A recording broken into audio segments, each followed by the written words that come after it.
Hello everyone, we had to learn about Babur, but in this video we have to learn about Babur's attack. Okay, so which is the first attack of Babur? So in this video we have learned about this thing. इस video हम पढ़ने वाले हैं बाबर का सबसे पहला जो attack था वो कहाँ और कैसे और किसके बीच में हुआ था. So everyone come here, we have some curiosity about Babar because he is a very what do we call, very courage man. So let's come.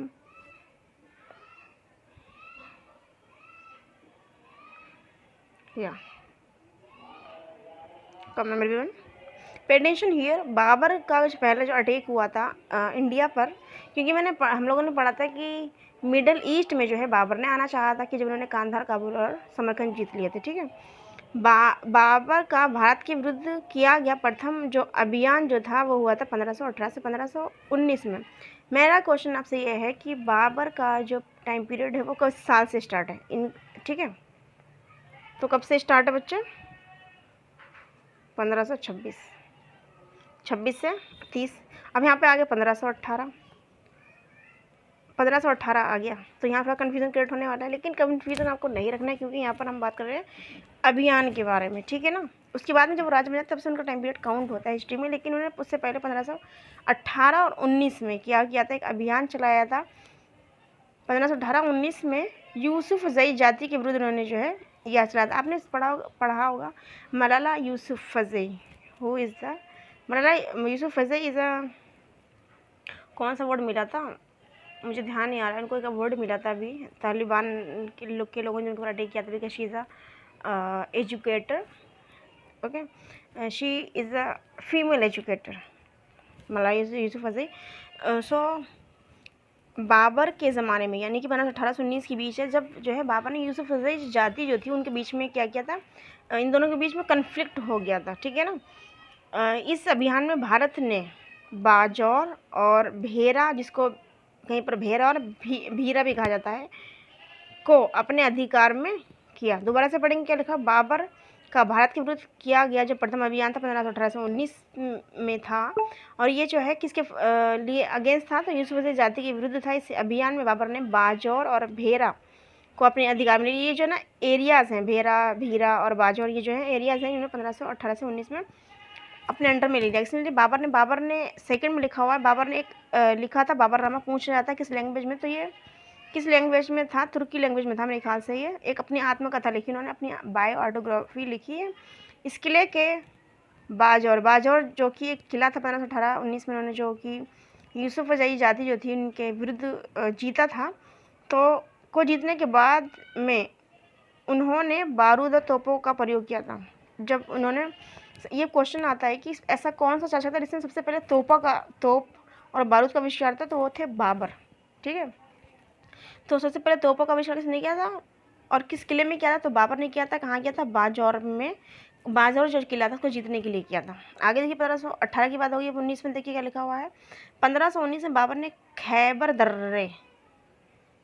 दर्रा जो कि पेशावर पाकिस्तान को पार किया, किंतु बाबर जल्दी पेशावर वापस लौट गया.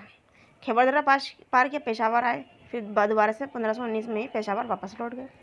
1520 ईस्वी में बाबर ने बाजौर और भेरा को पुनः जीत लिया, दोबारा से जीत लिया उनको. ठीक है, क्योंकि वो छोड़ के आ गए थे वहाँ पर. सो उनको ये लिखा हुआ था ना, हमने पढ़ा था 1518-19 में उन्होंने जीत लिया था. फिर दोबारा वो आ गए थे कहाँ पर? पेशावर आ गए थे. फिर दोबारा से जाकर उन्होंने उसको जीत लिया. दोबारा से किसको जीत लिया? बाजौर और भेरा को जीत लिया, जो कि यूसुफजई जाति के अंडर में था. साथ ही सियालकोट और सैयदपुर को भी उन्होंने अपने अधिकार में कर लिया. उन्होंने किस किसको किया? पहले किया बाजौर भेरा को, फिर वापस दोबारा से कहाँ पे आ गए? सियालकोट, खैबर दर्रा पास करके पेशावर आ गए. फिर दोबारा से जाके बाजौर भेरा में चले गए, जो कि एक जगह थी. उसके साथ उन्होंने सियालकोट और ये सैयदपुर के जो कुछ एरिया से उनको भी जीत लिया 1520 में. अब आते 1526 में. 1518 में ये वाला इंसिडेंट हुआ था, जिसमें कौन कौन से कब इंसिडेंट हुआ ये कई बार पढ़ लेना आप लोग. ठीक है, 1520 में बाबर ने बाजौर और भेरा को पुनः जीत लिया, साथ ही सियालकोट और सैयदपुर को भी अपने अंडर में ले लिया था. 1526 में देखिए क्या हुआ. 1526 ईस्वी में बाबर के पेशावर अभियान के समय बाबर को इब्राहिम लोदी और दौलत खां के मध्य मतभेद की खबर मिली। बाबर को पता चला कि इब्राहिम लोदी और दौलत खां, इन दोनों के बीच क्या कॉन्फ्लिक्ट है, जिसके कारण दौलत खां जो उस समय पंजाब के क्या थे, गवर्नर थे, ने पुत्र दिलावर खां, दौलत खां के जो पुत्र थे जिनका नाम था दिलावर खां, को बाबर के पास भेज दिया और संदेश भिजवाया कि भाई इसी समय राणा सांगा ने भी बाबर को भारत पर आक्रमण करने के लिए निमंत्रण भेजा। उस टाइम देखिए राणा सांगा भी, तो पूछा जाता है राणा सांगा और लोदी खां और दिलावर खां, ठीक है, और आपके बाबर, क्या ये एक ही सेंचुरी के हैं या नहीं, एक ही शताब्दी, क्योंकि 1526 की बात चल रही है, यहाँ पर 1524 की बात चल रही है, तो 1524 में ये सभी लोग उस टाइम थे, जाहिर है 26 में भी होंगे ये लोग। तो यहाँ पर ये चीज़ को ध्यान रखना है कि 1526 में कौन करते हैं। दोबारा से हम इसको पढ़ेंगे, बहुत ज़्यादा इंपॉर्टेंट है, इसमें से क्वेश्चन ज़्यादा पूछने की, पुटअप करने की ज़्यादा ही चांसेस है। तो we will repeat again, everyone come here, pay attention here, this is a very important things. Babar का भारत पर जो आक्रमण था उसमें हमने पढ़ा 1518-19 में यूसुफ फजी जाति के विरुद्ध इन्होंने एक अभियान चलाया था बाबर ने, और इस अभियान में बाबर ने बाजौर और बेहरा नाम की जगह को जीत लिया था, ठीक है। उन्होंने अपनी एक आत्मकथा लिखी जिसका नाम था बाबर नामा, या तुर्की लैंग्वेज में है। इसको छोड़ी, ये लाइन पता नहीं के अंदर क्यों ऐड कर दी बुक के अंदर, इतनी ऑथेंटिक बुक है, मैं क्या ही बताऊँ।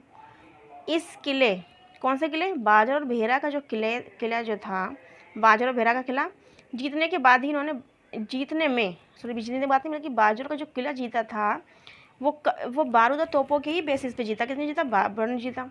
Come on, next point. 1519 में बाबर ने खैबर दर्रा जो कि पेशावर में था उसको पार किया, और लेकिन जो है बाबर जल्दी ही पेशावर जो है दोबारा से लौट गए। अभी पेशावर लौट गए, इनका मन नहीं हुआ, और इन्होंने जो पहले जो जगह छोड़ी थी जिसको हमने बाजौर भेरा पढ़ा था, अभी 1520 में जाकर के वहीं टिक गया। बाजौर और भेरा पर इन्होंने दोबारा से अधिकार कर लिया। इसके साथ ही इन्होंने सियालकोट और सैयदपुर जगह होगी वहाँ की, उनको भी, न्यू जगह को भी इन्होंने जीता। 1524 में बाबर ने पेशावर अभियान के समय बाबर को जो है इब्राहिम लोदी, ठीक है, देखिए मैं इसको रेड लाइन से करती हूँ थोड़ा सा जो अच्छा से नज़र आएगा। देखिए बच्चे, बाबर को इब्राहिम लोदी दौलत खां के मध्यबीच के इब्राहिम लोदी और दौलत खां के बीच में क्या कॉन्फ्लिक्ट है, जिसके कारण दौलत खां जो थे उन्होंने उस टाइम पंजाब के क्या थे, गवर्नर थे दौलत खां, ठीक है। उन्होंने अपने पितृ जिसका नाम था दिलावर खां को भेजा और कहा कि भाई बाबर साहब अब हमारे यहाँ आ जाइए, ठीक है। और इसके साथ साथ उन्होंने राणा सांगा जो थे उन्होंने भी कहा कि भाई इंडिया में आ जाओ, थोड़ा सा हमें युद्ध करना है, थोड़ा सा इंडिया पे अटैक आके करो। होता है ना कि जिनके रगों में, जिनके खून में जोश होता है वही राजा होते हैं। अगर इसके साथ साथ हौसला, ये सब चीज़ें, बहुत सारी चीज़ें चाहिए होती हैं, वो सब उनके अंदर था। तो इसलिए लोगों ने इनको, हमने किस को पढ़ा, दौलत खान ने भेजा अपने बेटे दिलावर खां को, इसके साथ साथ राणा सांगा ने भी इनको पत्र भेज करके उनको इंडिया में आकर के अटैक करने के लिए बुलाया था, ठीक है। So in this video we have learn something, I will meet you. Panipat का प्रथम युद्ध जो है कब हुआ था, मतलब 3 युद्ध हुए थे, उनके बारे में हम डिटेल में पढ़ेंगे। क्वेश्चन 1500 जो पानीपत का प्रथम युद्ध, द्वितीय युद्ध कब हुआ, किसके बीच हुआ, उस टाइम गवर्नर कौन था, क्या था, इसके बारे में बहुत ज़्यादा पूछा जाता है। So I will meet you in the next video, till then take care, bye bye, see you again, that's all for now.